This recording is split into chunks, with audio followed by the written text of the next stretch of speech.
Since its US launch, Pokemon Go has quickly taken the world by storm and become something of a pop culture phenomenon. The mobile experience has generated billions of dollars for Nintendo, surpassed social media apps like Facebook and Twitter in daily average users, and probably burned more collective calories than the World Cup and Boston Marathon combined.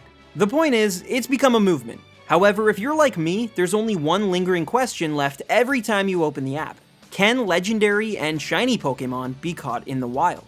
Well, the quick answer is no, at least for now. But like almost anything, there's more to the story, and if my hunches are correct, it won't be much longer until you can take over your local gym with a fancy new Moltres. So how, and more importantly when, will you be able to catch some of these extraordinary pocket monsters, including the mythical Mew?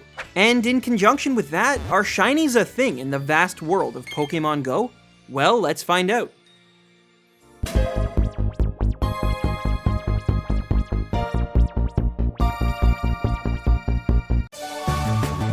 At this point in the game's life, you may have heard rumors that some players far away managed to find or at least track the outline of a legendary Pokemon.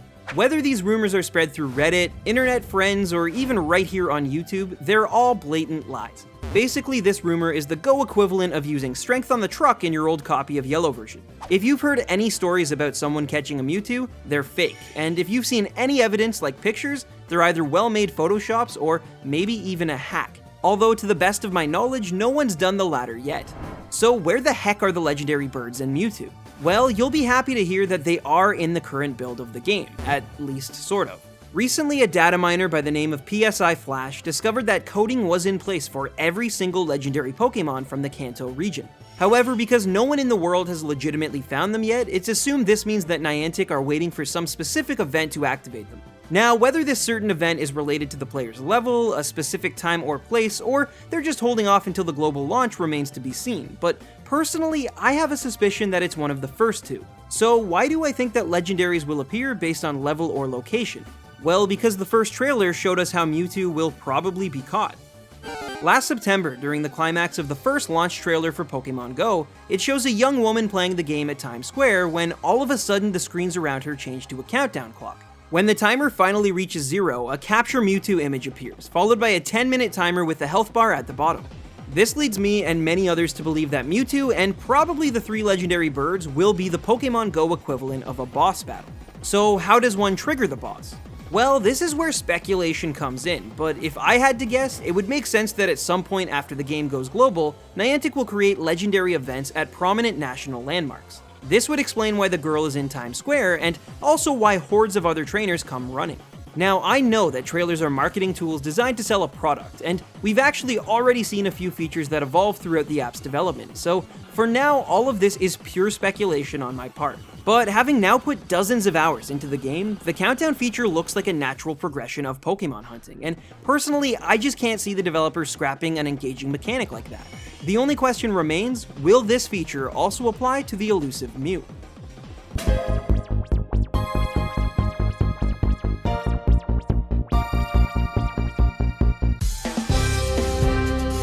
For those of you wondering, yes, data for Mew and the surprisingly rare Ditto and Farfetch'd were also found in the build for Pokemon Go. So why did I put these monsters specifically in a separate category? Well, in terms of Mew, it could go either way. What I mean by this is that on one hand, the whole event boss scenario that I think will apply to Mewtwo could just as easily apply to Mew, and that'd be fine. But because in the original games Mew was impossible to capture without an official Nintendo event or a glitch, I believe that it will become the rarest Pokemon on the app.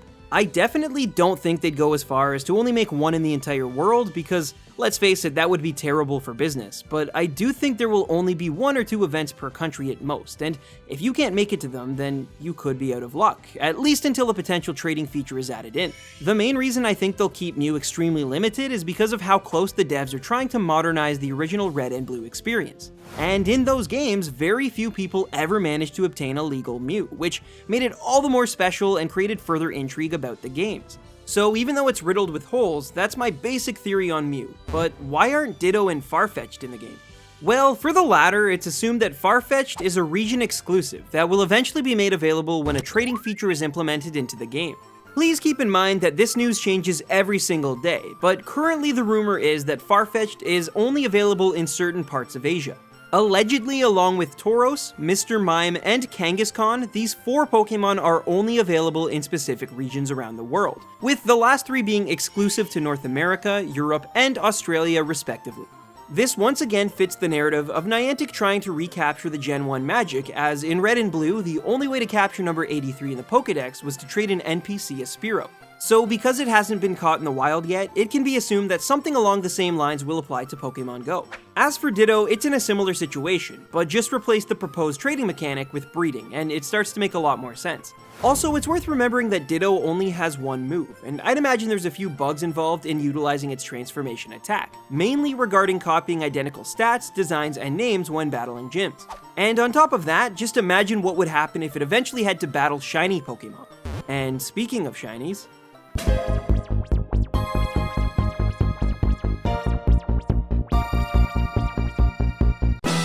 similarly to Legendaries, there are tons of rumors and even some evidence of shiny Pokemon being a thing in Go.